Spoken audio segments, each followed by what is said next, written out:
So today's work is from my new book, which is going to be on death activism.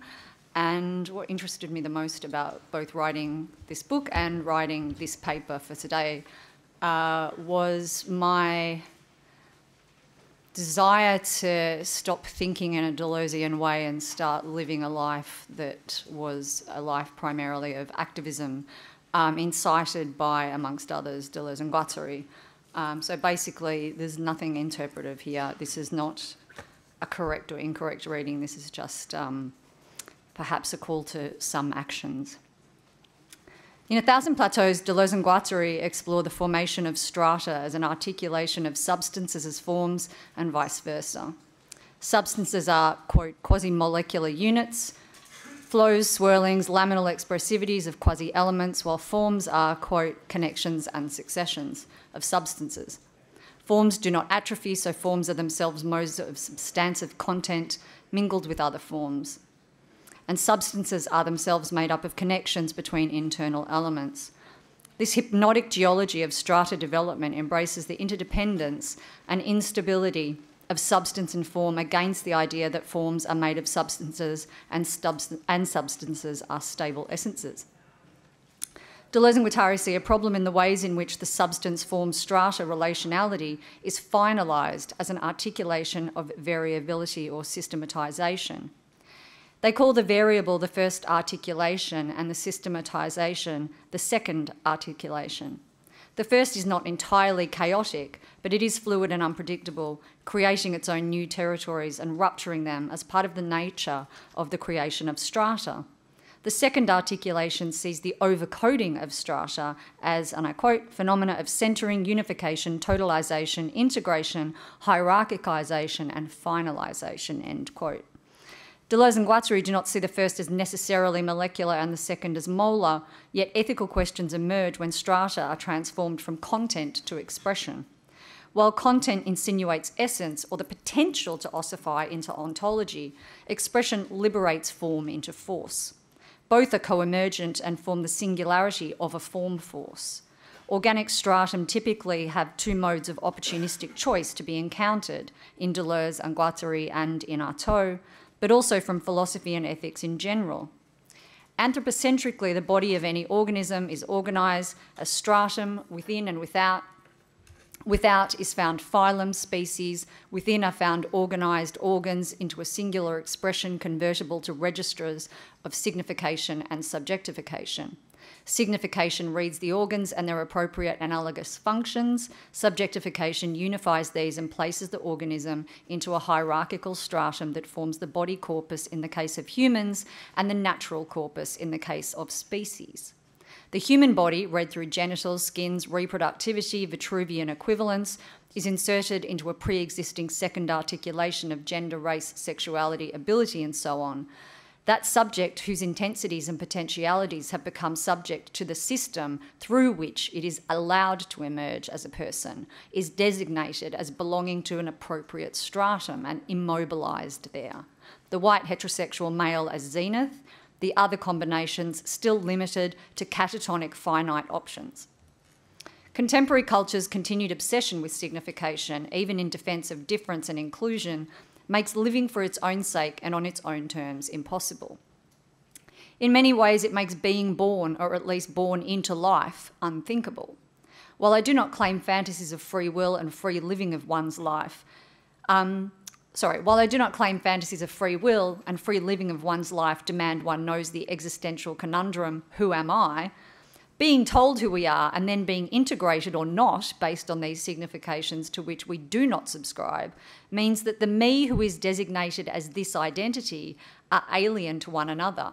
So we are already in a state of what Lacan would call Spaltung and Deleuze and Guattari would call schizophrenia. But Lacan blames Spaltung on the individual and sees it as a psychological symptom, while Deleuze and Guattari see schizophrenia as both a symptom of capitalism or what I am here after Bifo tactically describing as hypersignification or semio-capitalism, and a way out. Deleuze and Guattari identify 8 aspects or principles of signifying regimes, and these are worth citing in full, so long quote. And I quote, "The signifying regime of the sign is defined by 8 aspects or principles. 1, The sign refers to another sign ad infinitum. 2. The sign is brought back by other signs and never ceases to return. The circularity of the deterritorialised sign. 3. The sign jumps from circle to circle and constantly displaces the centre at the same time as it ties into it the metaphor or hysteria of signs. 4. The expansion of the circles is assured by interpretations that impart signified and re-import signifier, or the interpretosis of the priest. 5. The infinite set of signs refers to a supreme signifier presenting itself, both the lack and excess, the despotic signifier, the limit of the system's deterritorialisation. 6. The form of the signifier has a substance, or the signifier has a body, namely the face, the principle of faciality traits which constitute the reterritorialisation. 7. The system's line of flight is assigned a negative value, condemned as that which exceeds the signifying regime's power of deterritorialisation, or what they call the principle of the scapegoat. And finally, 8.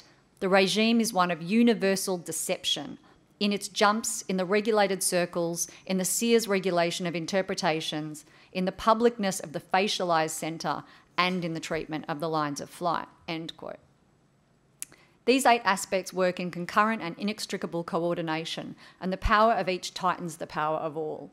When setting out so clearly these 8 techniques of subjectification in our signifying regime, the actual stranglehold the regime has on subjects evinces the ways in which the regime makes it unachievable to live. At the least, a new terminology of living and life is required. For the majoritarian, it is of benefit to belong to this regime. For the minoritarian, it is not. For the non-human animal, it is so impossible it leads to non-human daily death by the billions. What is meant by life here? Are minoritarians yet to be born? Are they already dead? Did they ever count as living? Or do we live a form of suicide by submitting to the signifying regime? And could this help suggest a death activism in an escape route from a situation that can barely be described as a life lived with creative freedom? I.e., do we really want to be included? There is an outside, though access to outside the regime is conditional and risky. Art, activism, practices of revolt attempt to access outside, but must work within inescapable conditions. Revolt against, transgression of, and both have been critiqued by, for example, Foucault and Kristeva, amongst others. Revolting and escaping are incited by, but also enslaved again through, the 8 aspects, which I will truncate to 1, referral, 2, circularity, 3, metaphor hysteria, 4, interpretosis, 5, despotic limit, 6, faciality, 7, the scapegoat, and 8, deception. The majoritarian benefits in performing the self within these aspects, but it is always a highly regulated performance. And if the majoritarian is also in the position of interpretosis priest, designator of the scapegoat, and benefits from deception, then there is paradoxically more room for him, because it's always a him, to deviate. Contemporary attempts to integrate equality as diversity and inclusivity demand of alterity selves become subjectified and stratified along the 8 aspects that can then lead them to being included or scapegoated by the majoritarian priest. In a Foucauldian turn to manufacture and refinement of self to self, one is made victim of one's own alterity as both performance and failing when attempting to be recognised or represented, depending on who's doing the representing. Further, the valid desire for visibility and recognition comes through faciality, through designations of gender, race, and other signifiers based on referral to and divergence from the Christ face or majoritarian white male. Should we attempt the despotic limit, despotic because capitalism's ability to subsume imagination and convert it to currency is infinitely malleable, we risk occupying the outside, or we risk actual death, the ignored or the sacrificed scapegoat. All these strivings, all these attempts to connect with our communities of all organisms, and all must happen in current conditions through these 8 regime tenets. For minoritarians, and especially for non-humans, to belong is both exhaustingly difficult and involves a displacement of any singularity of self in exchange for a majoritarian recognised licit version of difference, which is no difference at all, just tokenistic, included isomorphically inferior referral to the same. The non-human animal body, read through human equivalents, for example, the chimp, mammalian equivalents, the Oedipal pet, the agricultural, so-called meats, and the utterly other, fish, reptiles, insects, amphibians, cephalopods, and so forth, is always destined to fail to be body as agent or self-expressive, because anthropocentric knowledge slaughters the non-human by the very categories through which they emerge, their conditions of possibility, before the actual slaughter begins.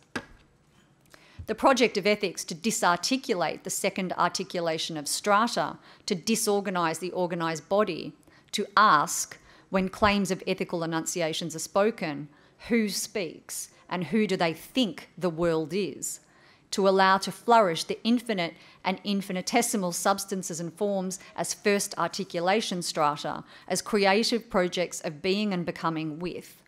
We are not bodies, human and non-human, who occupy the world. We are strata connected within and between in novel and unknowable, imperceptible and clandestine ways, forming strange territories in defiance of the ability of Anthropos to articulate our substances and forms.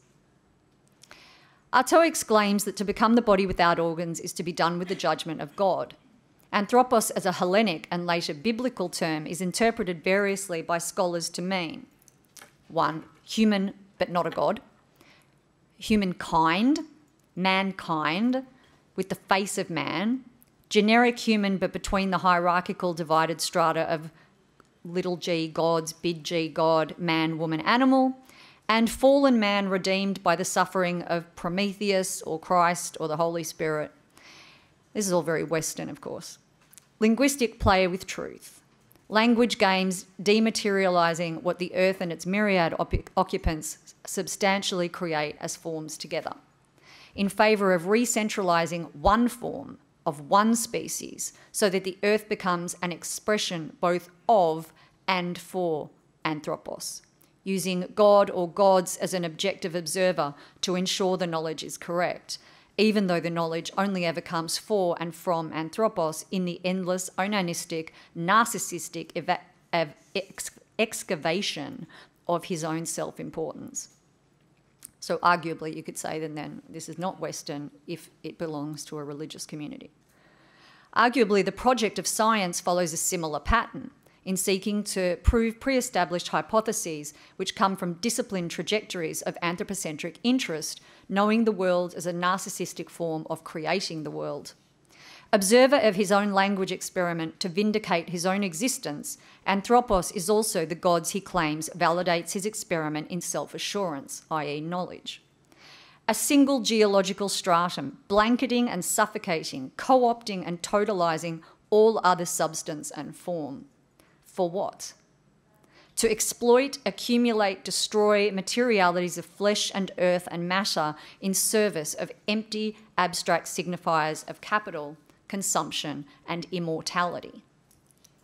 Can we still be substances and forms with and for the earth and eventually of the earth? Can we form new strata with the dissipating microbes that live in us in life and death? It is about time we become a new carbon stratum available for extraction. Embracing questions of the mortality of Anthropos for the preferred ethics of becoming a human via death activism is a way to both be born as a geostrata different to the anthropocentric expression of strata of substances and forms, and to celebrate the strange unknowing of becoming vulnerable, becoming turbulent, and becoming multi-plateaued nourishment for the earth, and dying as part of new strata forming, fueling unthinkable creative futures beyond and hopefully eventually without Anthropos. Because the end of the human is only the beginning of the world, with or without humans.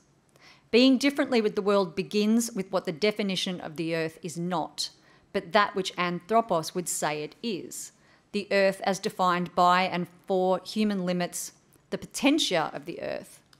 What does anthropocentrism exclude? How are the Earth's expressions distorted to fit with human demand, expectation, and extraction? And how do we open to the Earth by killing off our exclusionary anthropocentrism? It is not nihilism, it is not existentialism, it is not taking oneself as an other in order to lament or even celebrate self-alienation, which repeats endless isomorphisms of self-other, mind-body, being-unbeing, absence-presence, human and world. The key to becoming geological is the stickiness of the substance we become. Deterritorializations require new milieu, and these require new thinkings of tactical organisations of connectivity so mucosal that all divisions are indivisible and simultaneously activist in direct action liberation of the earth from Anthropos. Connection between forms acknowledges that the substances of forms exceed these forms and forms lack the substances that belong to them and which have chosen to escape to the form of another in reorganising territories of relationality. This happens biologically in the microbiome worlds of our own organism, microcosms teeming with forms and making us sustaining substances for multiple interior worlds. And I'm thinking here, for example, of the work of Margaret Shildrick. Our love of power, which, remember, is the most important of Foucault's definitions of fascism in his preface to Anti-Oedipus, as force over the earth, is balanced in this example by our repression of the worlds for which we are earth. The parasite become host, or more correctly, for only humans are true parasites, chimera. And this we know even if we deny knowledge, because the chimeric materiality of our thought, which is knowledge without metaphysical hubris, is within the substance of our own bodies, the body which is already embodied by many bodies. Within an ethics of connectivity, our bodies are, according to Spinoza, our means of ethical interaction through infinite connectivity, and I'm especially thinking of the postulates, number 2, which does not divide mind from body, but does not exhaustively know either, in perception or in affect. Our task, our question, to become a geological stratum is how do we connect with unlike substances? How can we create alliances with other natural elements to make the human element strange to itself and estranged from God, the organised body, or Anthropos? This next section is called Why Not Death? How inviting does that sound? Why not death? Humans deny death while mastering its results in other species and environments. Our current geological age has resulted in what Michel Serres names the 2 modalities of death. The first is the very deaths upon which we were born, but which we did not cause, so the geological ages preceding us, the geo-stratum of extraction lust. That's my expression, not Michel Serres, so don't blame him. Death is what allowed us to be, what provides the earth with the resources which we plunder. The death of ages of organisms is what cultivates our voracious appetite to ablate all previous ages and convert the history of the earth into the story of man. Even when not present, our tales of lost strata are made licit only through our truths, which validate their existence, even though they constantly revise and metamorphose themselves in the name of our truth. The second modality of death, according to Serres, is our love of deading the other. Through war, environmental genocide, and epistemological and actual cruelty toward others. So in Serres, he talks about the idea of knowledge as a form of warlike violence. Serres describes the human other of our own race species, but we have special kinds of cruelty based on speciesism for the non-human other. While the majority of philosophers of ethics focus on alterity within the human species as evidence of their imperative to ethics, human ontological and actual slaughter of various species and environments is an exacerbated example of what Carol Adams calls the arrogant eye of human exceptionalism. We breed animals into slaughter. They are born to their own deaths. Vivisection, exploitation. We create death-bound subjects with no life made available to them in our perpetual abuse of non-humans. In these modalities, we are produced by and producers of death. Death is our substance and our form. Beyond nihilism, where death is tempered by our ability to live, unlike the many we destroy, and existentialism, where death is coveted only ideationally in the face of exhausted self-aggrandization, The death of Anthropos as a force lacks the grace of acknowledging we are the molecules of the dead before and the accountability of the death we bring to the earth. How can a species such as Homo sapien, sorry, I had to do air quotes, it had to happen, make such hubris in claiming that human life is the most valuable while we destroy that life which is not us through either use value for us or plain destruction of flesh? Our force, our pulsion is a stratum of death in the face of forgetting how to live. The violence of knowledge, the order of Mars. And the most destructive everyday example of that, get ready for it, is reproduction. Sorry, breeders. It is easy for molecular humans within a molar hierarchy to claim, it is not I who will take us to war. It is not I who wages war on my neighbour. It is not I who destroys the environment. Yet the ordinariness of the Malzoan, and for those of you that don't know the word Malzoan, it's any human who uses animals for any reason, the human who uses bodies in defiance of animal agency. So the meat eater, the milk drinker, the egg consumer, the zoos tendee, the horse rider, I mean, there's so many. It's like, and the breeder, so they're people who breed, is what perpetuates anthropocentric exceptionalism in an explosive, cancerous way. These actions connect human strata to other human strata, an endless and mindless reproduction of habits with no necessity. We civilized humans, ascendants of biostrata and animal mechanics, as Descartes would call them, revert to such mechanics when we attempt to vindicate our refusal to connect with other strata and instead repeat our human-only habitus. We are civilized when it suits us, and biological imperatives when it excuses us. But what if the age of the Anthropocene shall remain to foster the next lives, the new species and novel permutations to come, not the next generation of humans?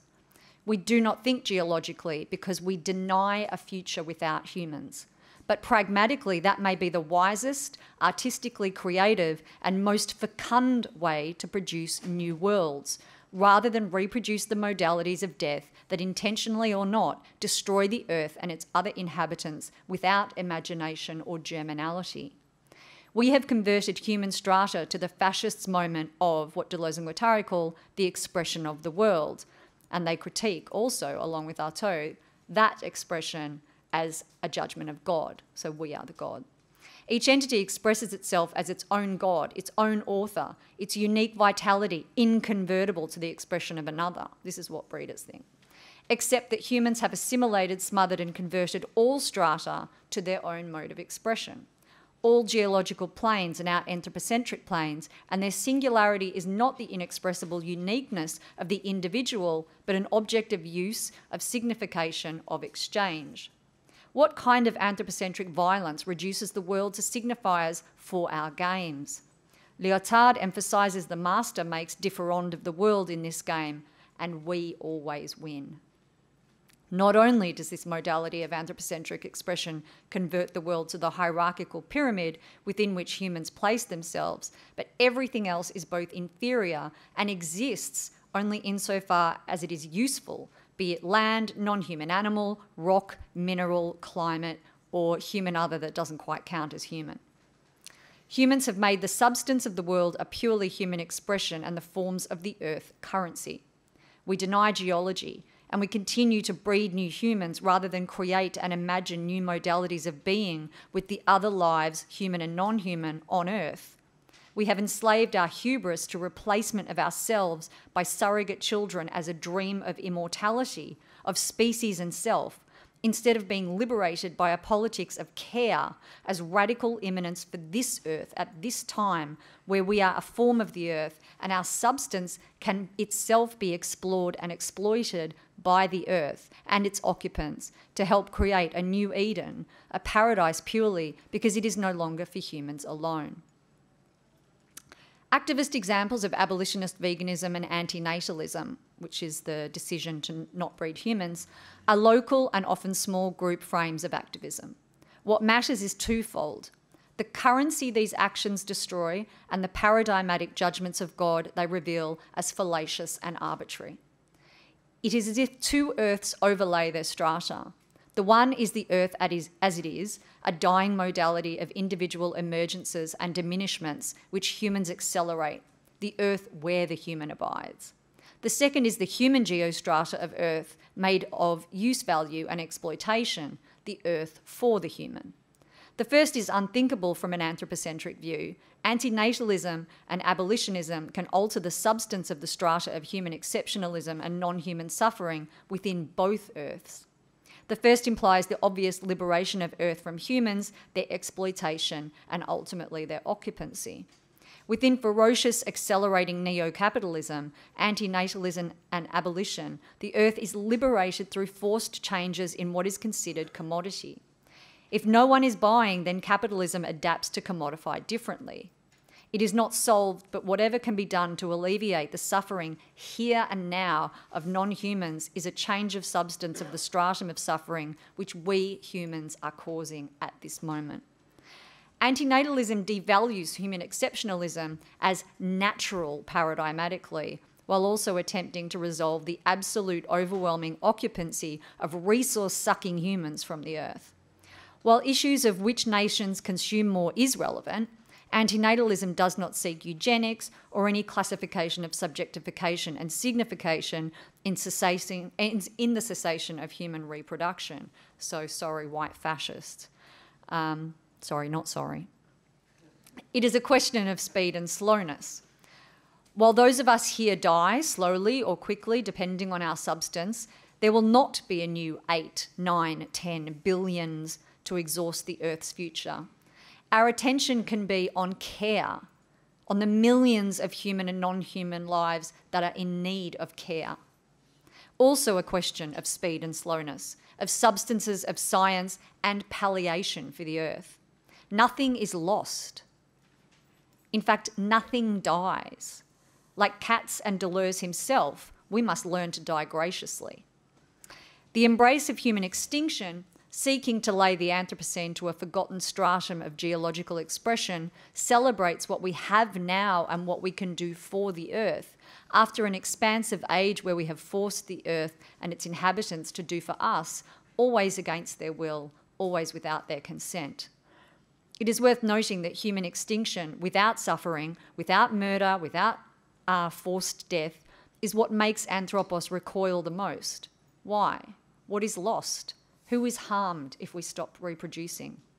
These questions remain as enigmatic as what is the purpose of reproducing humans? And I'm still waiting for an answer to that. These questions have as yet to receive any satisfying answer which is even interesting, let alone valid, ethically or so-called conveniently biologically. It is the moment we claim to be both animal stratum and civilized stratum, where we must breed because it is evolutionarily biologically necessary, and simultaneously because we are the superior species. The same argument is used by vivisectors to vindicate animal torture in science laboratories, where bodies are like us enough to be models, but not like us enough to validate their not being made to suffer. It is a fascist claim based on having power and using it simply because it is there, and the only way is anthropocentrism. But we are becoming stratum for the future, Earth resources. Becoming geological, becoming resource for unknown life is the ethical future which foils the immoral Anthropos and interrogates the genealogy of organic lives, where we are one of many unlike and strange Earth fellows, not the only or the supreme life form. Imagining futures where humans are resource, where we can be mined and utilised as part of the many strata of the Earth, is a vitalistic understanding of extinction. It does not reverse our power from imperator to victim. Humans still have multitude forces, even with a willingness to become strata for the Earth and of the soil.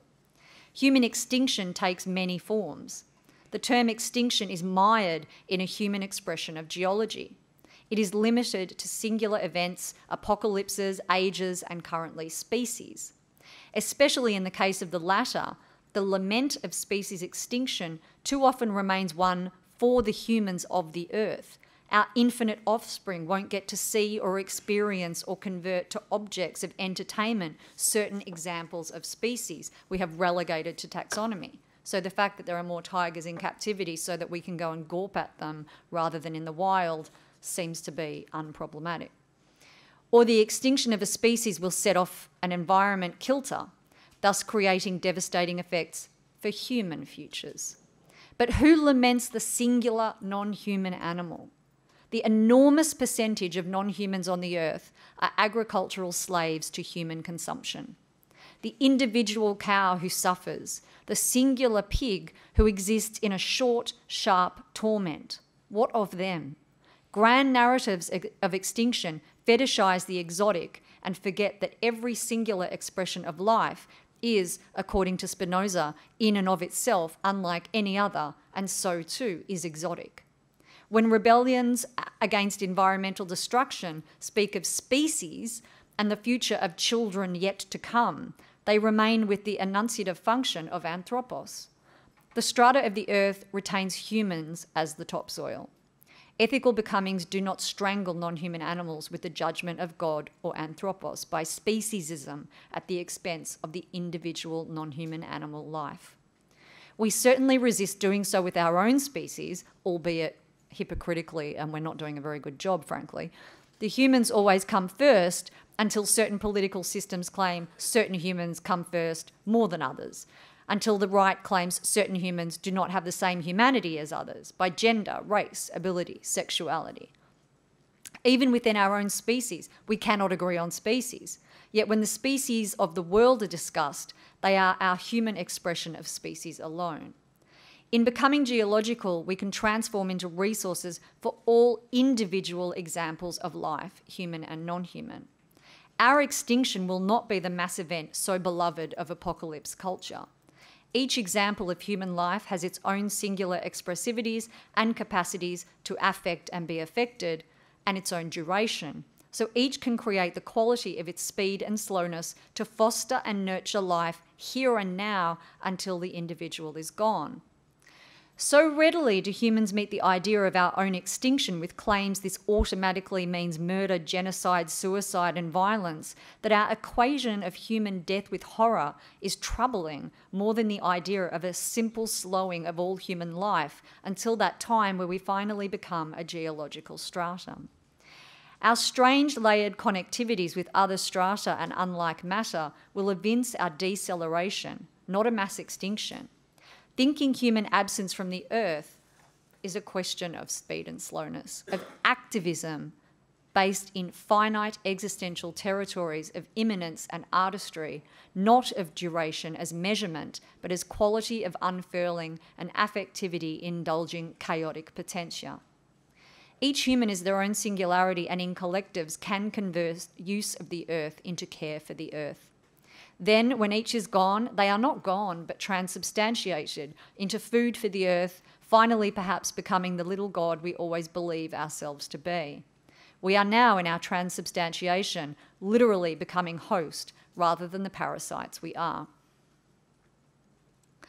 Becoming geological involves a rethinking and a celebration of the materiality of the one certainty which our lives have, but which we continue to repudiate: death.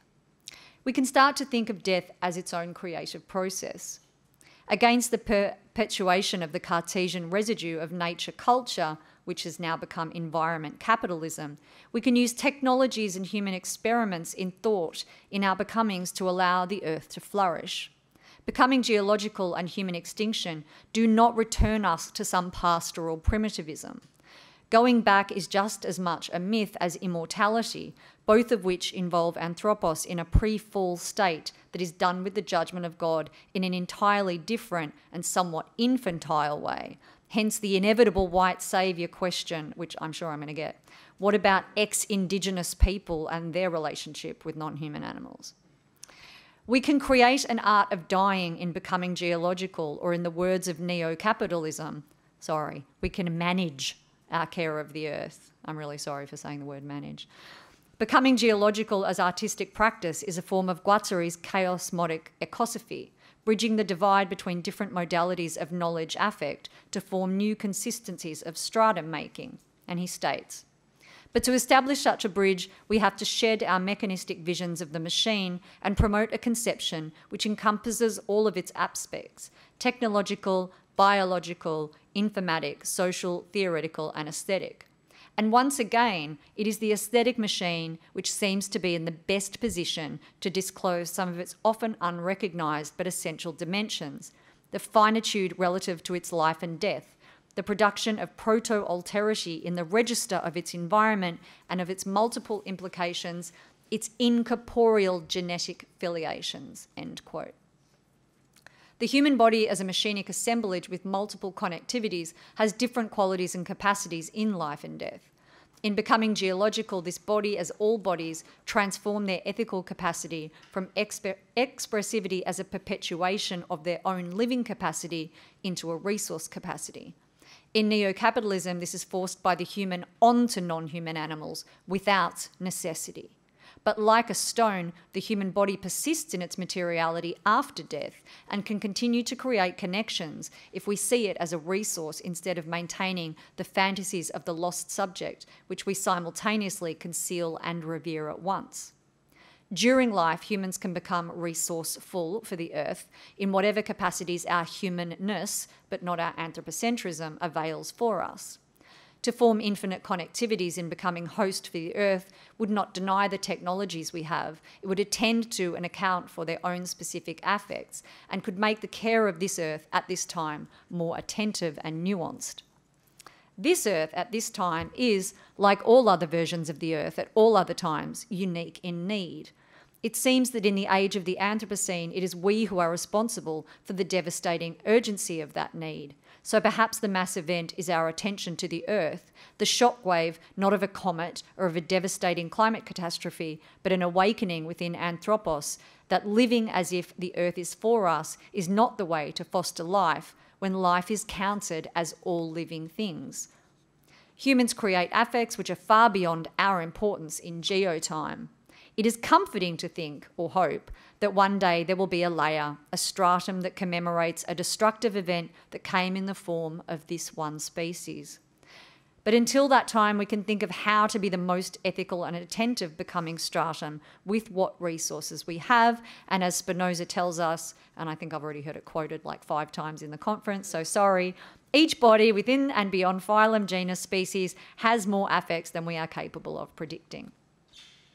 The creative aesthetic machine which forms the impetus to nourish and care for this earth at this time is similarly beyond prediction. And this is, of course, the hardest thing about activism. Each human organism cannot exhaust the answers to what can I or we do. Rather than see the ambition to becoming geological as a diminishment of the human, the ecosophical aesthetic task of becoming machinic with the earth, attentive to each of our individual and collective capacities, is an example of our becoming-ubermensch, the Nietzschean organism beyond the designation and subjectification of being Anthropos.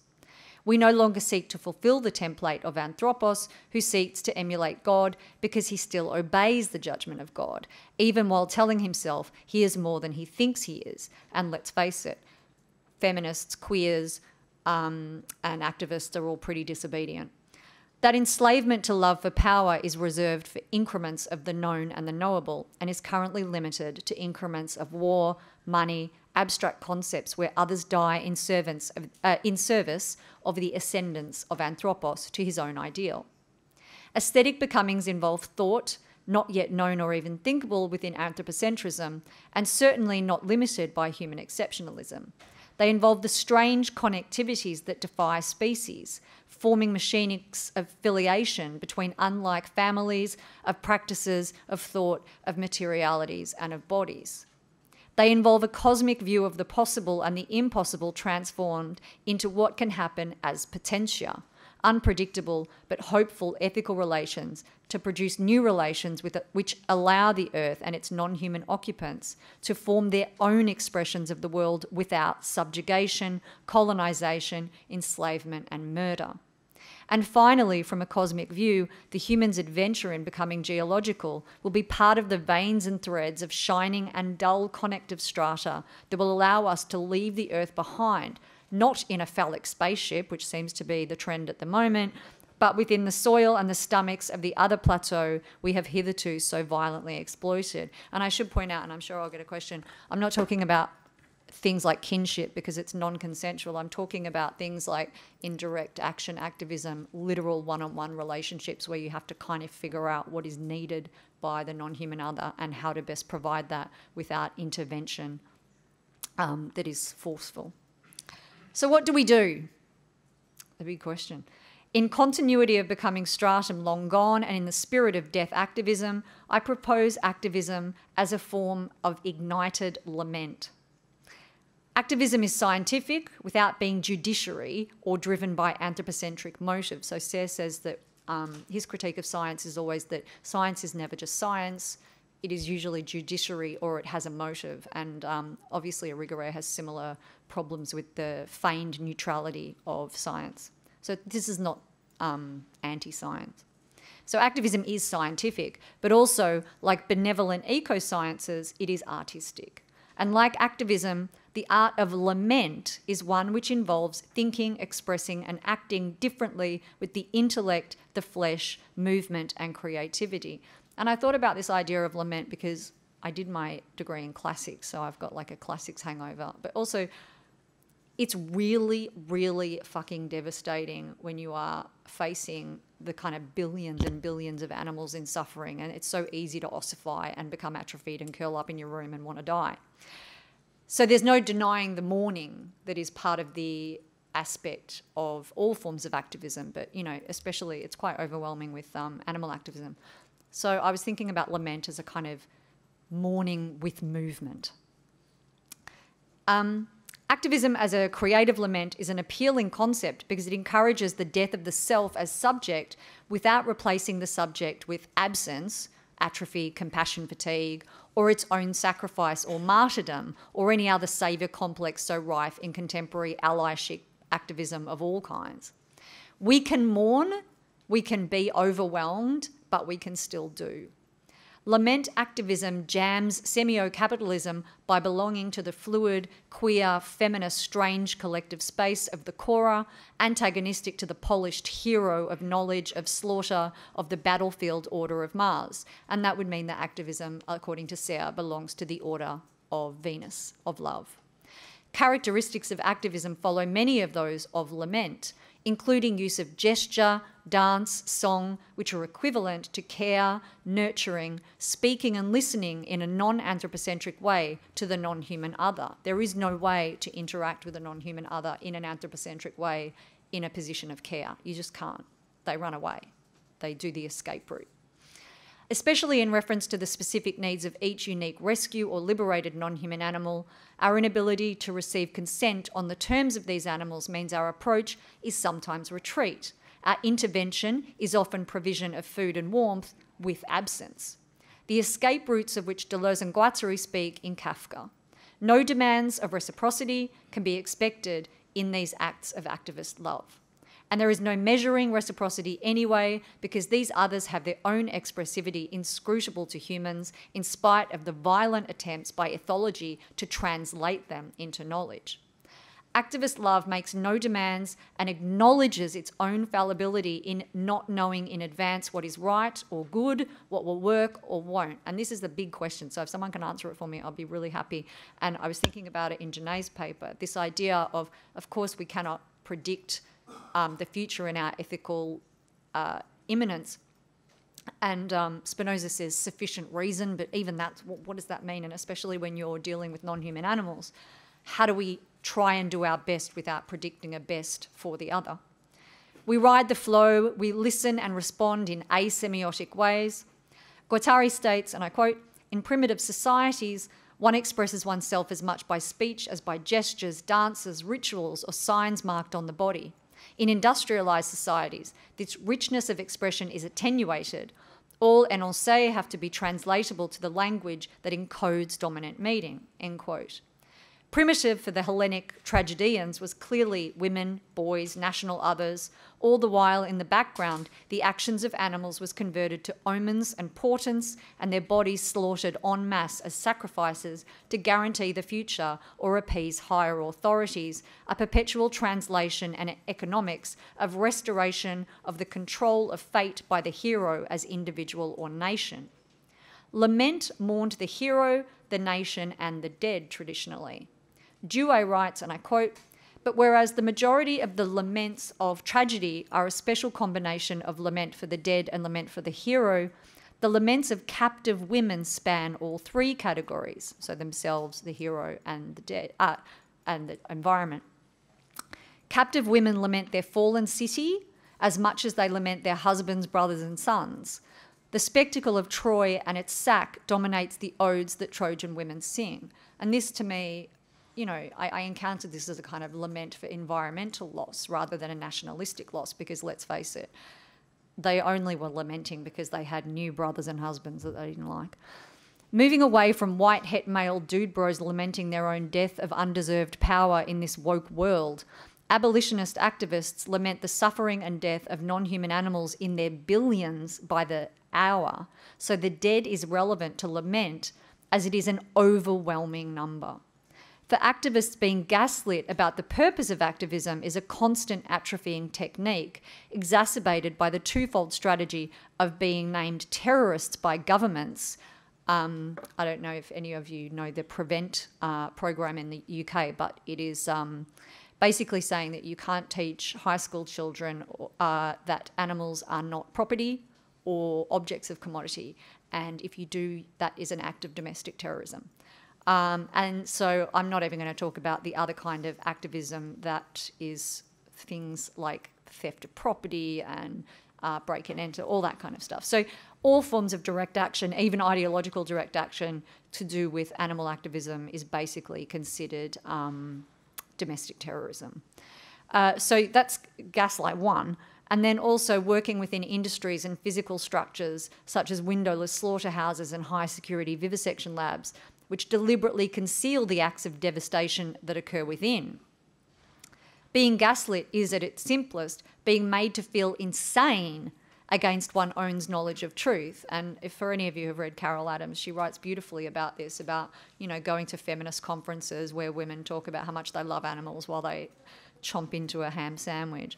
For activists to continue our work, perhaps welcoming being insane is a way to overcome the traumatising affects of Malzoan gaslighting. Activism requires a commitment to a schizoanalytic expression of direct action against anthropocentrism. Activism is schizoid. We must become schizo in our escape routes, or we remain with Anthropos. We're called insane. Why don't we embrace it? Because we do the activism anyway, so we have diminished the importance of the individual integrated sane psyche and fighting for the unknowable other, we have diminished the value of the subject as human, even before its various combinations of subjectivization. Are abolitionist activists dead to the world? We are certainly made to feel this way, and perhaps this is a critical part of living in ecosophical love and fighting for an unknowable other. A life that converts trauma to grief is the price of love being grief, and grief is the laminar flow which converts to activism, or lament.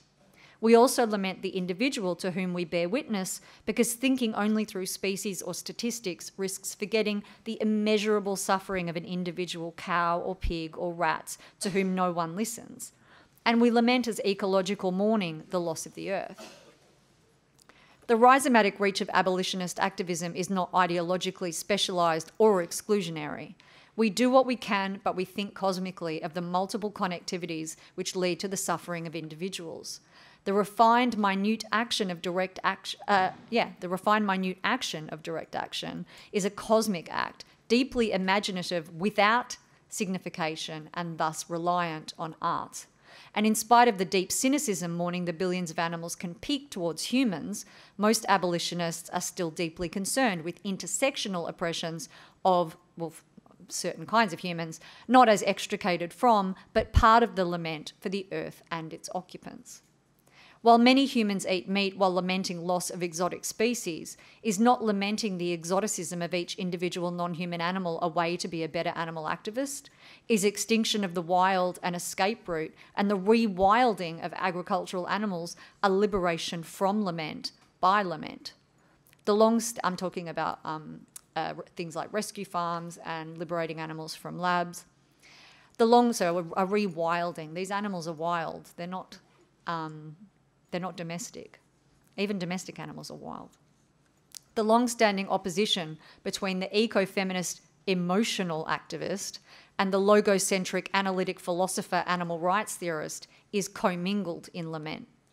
And here, when responding, I just added this in yesterday, I gave a sort of weirder version of this paper at the Amsterdam School of Critical Analysis, and Patricia Pistas was my responder, and she reminded me then that in Abecedaire, Deleuze said that were he a woman, he would have wanted to be a professional whaler. Not like killing whales, but like, you know, mourning and wailing and that kind of whaler. I thought that was really weird, like it's so gender specific, but anyway, you know, let's go for it. Let's all become whalers in our lament. Both analytic and eco-philosopher activists lament human treatment of animals. Both can find emotive and corporeal affects through activism, and this activism requires logics of care. And of course, there's a huge feminist movement at the moment on the logics of care. I'm thinking of people like Daryl Cohen and many others. There are sciences of nurturing, and for that I find Sarah especially useful, especially in relation with attention to ecosystems affected by the dissymmetry in certain species within different environments, and the overall relations between every organism and their location, human and non-human animal, plant, bacteria, and all of the Earth's kingdom. Amongst our love as lament and the transformation of lament to love, we must remember that radical compassion, ecosophical abolitionist activism is never about humans. So farewell, whataboutism. Oh my God, if you just, whataboutism has to get, I was going to put up bingo, you know, there's this like bingo, but what about lions, you know, we're lions, we're animals. So yeah, let's check our whataboutism. It exists because of what humans do, and the violence and suffering is fought by both humans and non-human animals in myriad asemiotic ways. But I speak here of humans converting our wars into love, our sacrifices into agents who have their own desires and capacities for joy, and our lament into activism only insofar as the effects of these paradigmatic shifts nurture the other, the non-human animal. For just as apocalypse literature and film is premised on the what if something treated us as we treat animals is as horrific as it is banal in reference to everyday global human practices, so too we must acknowledge that if our suffering as activists needs to transform into something that propels action for good, we cannot imagine the unbearable suffering of the non-human individual animal at every moment. So, you know, I know a lot of people are working on like apocalypse culture and stuff, and there are so many books and films, and it's mainly basically us getting treated like we treat non-human animals. I do not claim all animals suffer it all the time, but billions do every second of every day, and then they are murdered, which in many ways could be construed as merciful if the murder was not so violent. All without our need to inflict this upon them. Because we refuse to allow the human subjectivity which sustains the concept of dominion to die, even though it would open the world to ourselves also in unthinkable ways. Our effects upon ecology and environments cause sufferings we cannot predict and disequilibriums that affect all occupants of the kingdom earth. Without knowing the other, we must always remember or lament and prioritise or mourn their sufferings and death. The gestural, sung ritual of lament is a style of activism deeply attentive to what Michel Serres calls the fedora natura, to love. And here I cite Irigary's touching words on how we can love the other, and I quote, "In order to be able to welcome the other, a certain fullness must be restored, which escapes the control of a will. Time is indispensable for such a reconstitution which will permit the memory of oneself, of the other, of their difference and their approach. The other cannot be kept, sheltered thanks to a simple decision. Irreducible to us, we cannot apprehend the other in order to find a dwelling for them. This place of hospitality for the other becomes built as much, if not more than, we build it deliberately. Made of our flesh, our hearts, and not only of words, it demands that we accept that it takes place without our unilaterally overseeing its construction. It is in secret that it unfolds without any mastery by our seeing, by our domination through language. Remaining hidden, the other can be safeguarded. And it is certainly not when unveiling that we can protect what the other is as the other, nor prepare the path going to meet with them," end quote. Relation with the other as love, like lament, is a dance, a song of silence, and whispers through a veil of imperceptibility, involving flesh and heart, indivisible from thought and action, invoking affect. Because we are dancing in our lament, but also always dancing with the other, whose consent we can never receive, and whose responses we must allow without interpretation, feeling expression with affect, affect with expression, not only the way of love, but the way of ethical encounter. As I have quoted elsewhere and often, Serre sees the coalescence of grace, stepping aside and dancing as an integral part of Fedora Natura. And I quote, for like the millionth time, "Whoever is nothing, whoever has nothing, passes and steps aside. From a bit of force, from anything, from any decision, from any determination. Grace is nothing. It is nothing but stepping aside. Not to touch the ground with one's force, not to leave any trace of one's weight, to leave no mark, to leave nothing, to yield, to step aside. To dance is only to make room, to think is only to step aside and make room. Give up one's place." End quote. Abolitionist activism is death activism. Against the killability and unmournable death of the non-human animal, we bear witness that they are exploited, tortured, and killed, and we mourn them. But we transform our mourning into the activism of lament that leads, of course, to lobbying, but also to liberation, indirect and direct action. We need to put our philosophy where our bodies are, and vice versa. Without prescription or structuration, we love unconditionally and die to anthropocentrism in order to listen to the untranslatable other. So as Guattari urges, and I quote, "So as we can bring into being other worlds beyond those of purely abstract information, to engender universes of reference and existential territories where singularity and finitude are taken into account by the multivalent logic of mental ecologies and by the group eros principle of social ecology. To dare to confront the vertiginous cosmos so as to make it inhabitable." End quote. To gift ourselves to caring and nurturing through logic, compassion, and risk, we die to ourselves, acknowledging the subject lives within a territory of opposition, of war, of mastery, of conflict. So who wants it anyway? Upon dying to subjectivity, we are born to the order of Venus and to love. We lament while we love, we mourn while we love. But the death in the activism is what makes us creative, subtle, gracious, becoming host, the very least of our obligation to non-human animals. Thank you.